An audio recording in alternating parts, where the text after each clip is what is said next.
Good morning, everyone, and welcome to our Sunday service.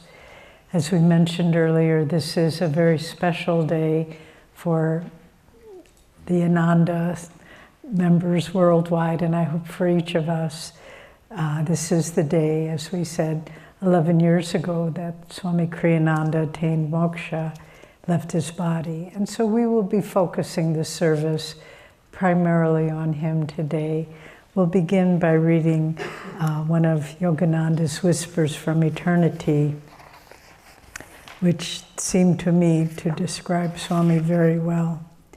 It is called, "Satisfy my soul hunger. O all-pervading Spirit, the breeze of thy inspiration has removed every cloud from my heart.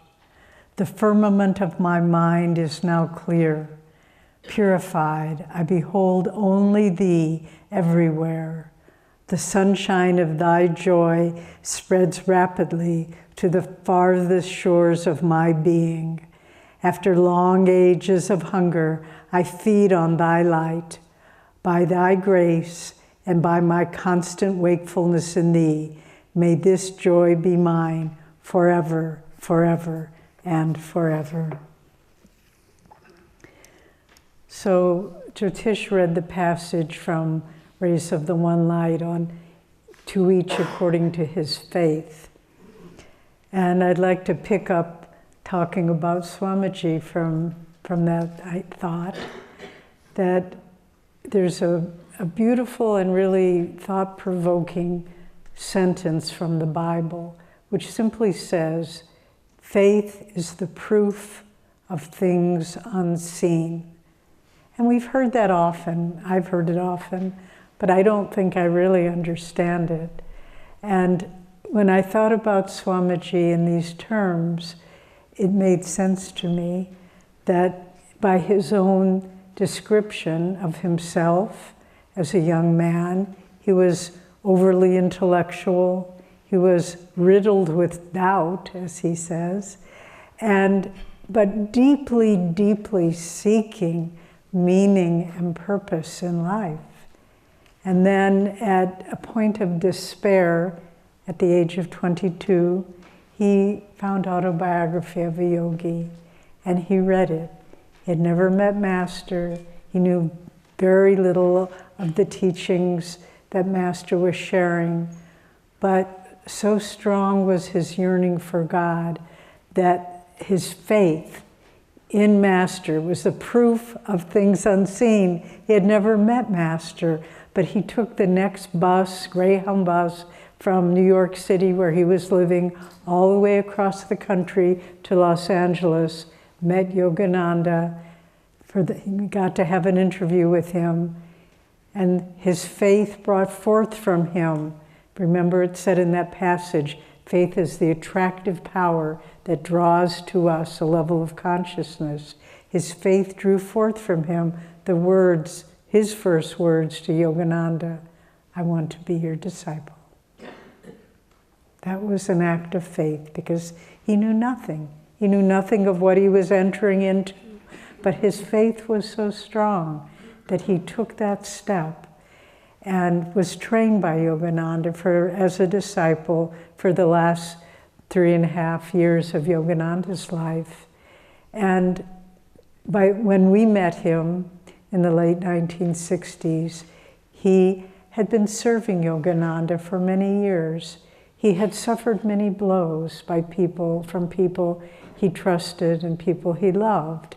He had not had an easy path of discipleship, but his faith, he was told never to represent Master, but his faith and his discipleship kept him. Faith is the proof of things unseen. Yogananda was no longer there to tell him what to do, but he could feel in his discipleship how to go forward. And by the time we met him, I know I was a young person and really looking, as Swami had been, for meaning and purpose in my life, and came out from the Midwest, from Wisconsin, out to here, Nevada City, California. It was 1969, just beginning Ananda was. But I heard Swami Kriyananda speak. And at that time, the image that came to me, I was sharing this with some others, he was like a great tree, a strong, strong tree. His roots reached deep into the earth, deep, making that contact with the power of the Guru. And his trunk was so strong. It was unmovable, no matter how people tried to chop it with an axe or the wind tried to blow it over. That trunk was unmoving, just permanent. There's that beautiful hymn to Brahma. He is pure, permanent, unmoving, that power.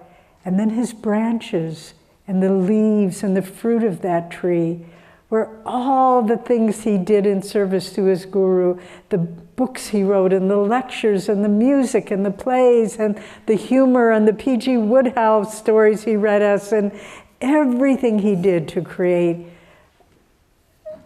to act on, to spread Master's teachings. Because as he came across the country on that Greyhound bus before he met Master, but having read autobiography, the two thoughts that were uppermost in my mind, he said, were, I want to find God, and these teachings are so wonderful, I want to share them with everyone. And that's just what he did for the remainder of his life. And he was able, in that beautiful tree that was his life, many of us sat in the shade of that tree for decades, for over 40 years, and we received the fruit of his life of discipleship, and we received the shade and the protection and the inspiration and the power that was in that beautiful tree. And it was his faith that enabled him to awaken in all of us what discipleship was, what life in God was. And then Master, Swamiji said of Master that he was the Guru, the avatar, the enlightened being to guide Dwapara Yuga, this age of energy. We're moving out of Kali Yuga. This is according to the Vedantic teachings, then an age of where the consciousness of humanity is mainly based in matter and material things, but we're moving into an age of energy. Well, it struck me, if Master was an avatar of Dwapara Yuga, Swamiji was a disciple of Dwapara Yuga. And what he did was give a new light onto discipleship. It wasn't just, yes, sir, whatever you say, sir, I'll be a good little quiet person and I'll never object. He was filled with joy, filled with energy, and he created communities all over the world that were not based on hierarchy, I'm above you and you're below me and you do what I say, but it was equal. Everyone was a child of God. And often he would say, if a visitor was coming, I mean, we were new on the path, but he would say, hold us in his discipleship, and he would say, we are all disciples of Master. And he embraced us in his discipleship, and so that we could do it too. But he created through, he often said that Master's teachings were like the hub of a wheel, and all the books that Swamiji wrote were the spokes, but they all referred to that hub. And to show a new kind of discipleship that was creative and joyful and expansive and didn't just wait to do what had come before, but broke new ground of what the spiritual life was, of what Master's teachings are, and how each of us can live them. And really, when you think about it, it's amazing what he was able to accomplish. And his music, someone was asking us, why did he write all that music? Well, he called his music, as we know, I'm going to get a drink of water here. He called it philosophy in song, or painless philosophy. And when you listen to his music, and that's why it's so important in all of our communities, and why we're so grateful to all of you who have kept the music so vibrant and in tune and alive, because the vibration of Master and of Swami's discipleship comes through that. And Swami created all these ceremonies, the Festival of Light, the purification ceremony. These had never been done. Where did he get these ideas? But he wasn't afraid to do it because the roots that went down and drew from Master, and he felt that everything he did was an expression. And it's creating the Nayaswami order.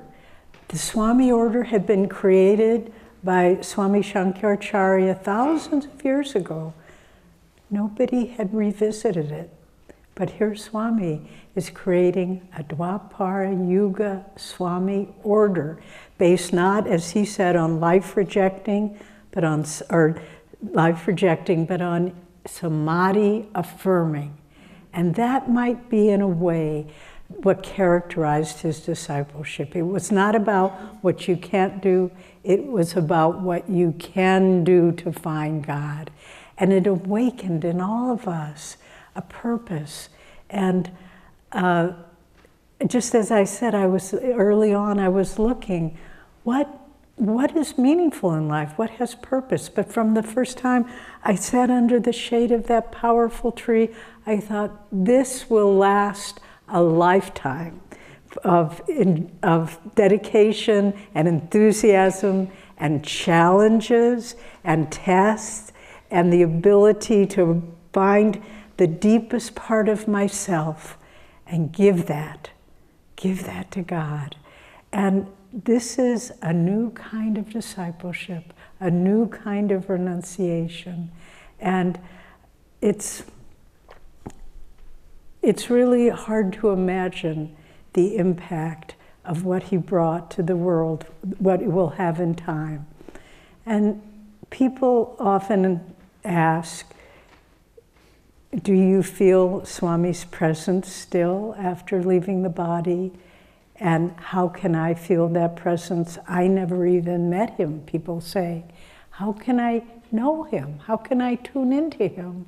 Well, his name, he chose the name, monastic name, Kriyananda. Kriya is both the highest technique of meditation that Master gave, and it also means to act, both of those. And I've been told, not being a Sanskrit scholar, that karma and kriya, karma is to act, kriya is this technique. They're both from the same Sanskrit root, but karma means action that still draws a reaction. So if you do something with an egoic consciousness, it still draws some kind of reaction that you have to deal with. But kriya is an action that dissolves reaction. It's the action that frees. So both of these aspects, and Master said to Swami, your life is one of intense activity and meditation. And Swami often said he put intense activity first and meditation second. But for all of us, if we want to feel Swami's presence more, if you've never even met him, I know there are many new people here today. He was one of the greatest souls of our time. And read The New Path if you want to know more about him. It will give you deep insight into his life with Master and his service. But to be able to follow with that intense activity, but with depth of meditation, that's where you really begin the process of knowing who and what he was. A few days ago, Jatish and I had quite a busy day, not unusual for us, but it was the end of the day, and many people had come to talk, and one person was having a trouble some troubles that needed to be dealt with. And then that was completed, and we went in to meditate. And we have a picture of Swami on our altar. You know, he never wanted us to put him, as you see on our altar, he's off to the side. He said, I'm not one of the gurus, and I don't want to be thought of like that. I'm only a disciple. And he also said, I want to be remembered at the end of my life. I want people to think he was a good disciple. In spite of he wrote 150 books, he wrote 400 pieces of music. I am a good disciple. And that's what he gave us as a model. But so we went in, after this busy day, we went into our meditation room, and the light, sun was setting, and the light was coming in just at a certain angle, and Swami's picture was totally illumined. It was so beautiful. I just felt he was saying, good work today, guys. You know? And I'm digressing a bit, but I will tell you this little story from the early days. I had forgotten about it till just this moment. But I was working at the meditation retreat at the time, and in those days, not only did we not have computers, we didn't have telephones up there. So we never really knew who was coming. We'd get in the mail, we'd get a letter, but we never knew. And I was working at the desk.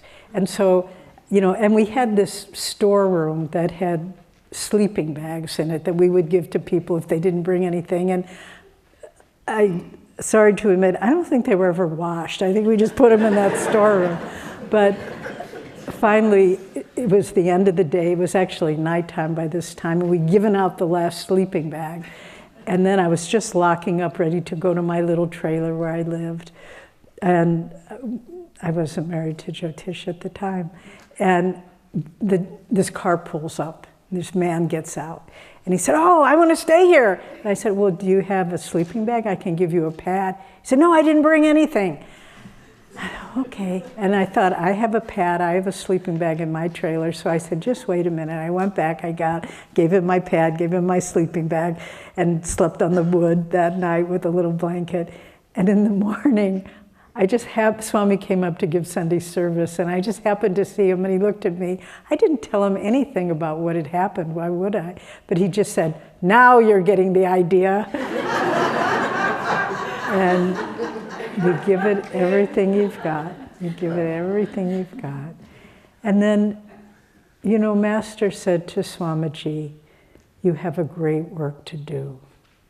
And later, after he passed, and his chief disciple, Rajarsi Janakananda, took Master's, became the president. Rajarsi said to Swami, never having heard Master say that to Swami, Rajarsi said, Master has a great work for you to do, and he will give you the strength to do it.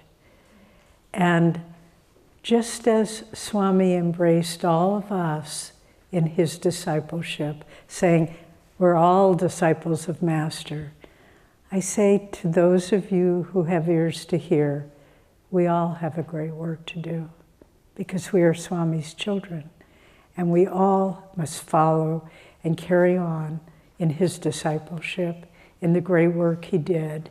And he is always with us. He's always guiding us. And so it's not that it makes us important. The more we forget ourselves, the more we can carry on the great work that Master gave Swami to do, and that Swami said, come along. You can do this as well. And it's a lifetime well spent, and it's a lifetime very blessed to have been under the shade of that great, great tree that God grew.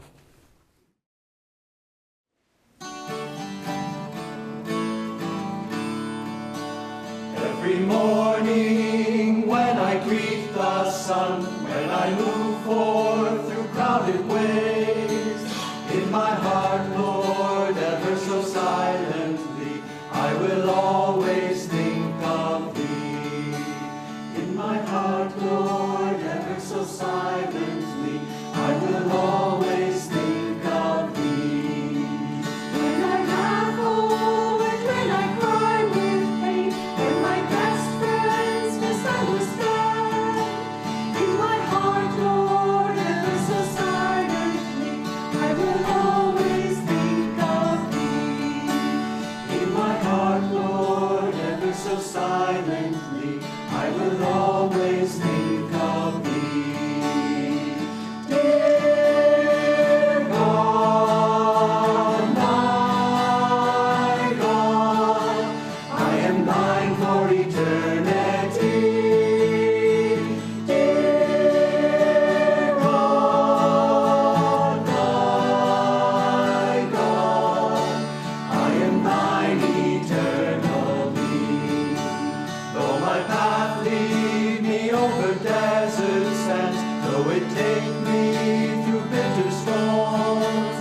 will always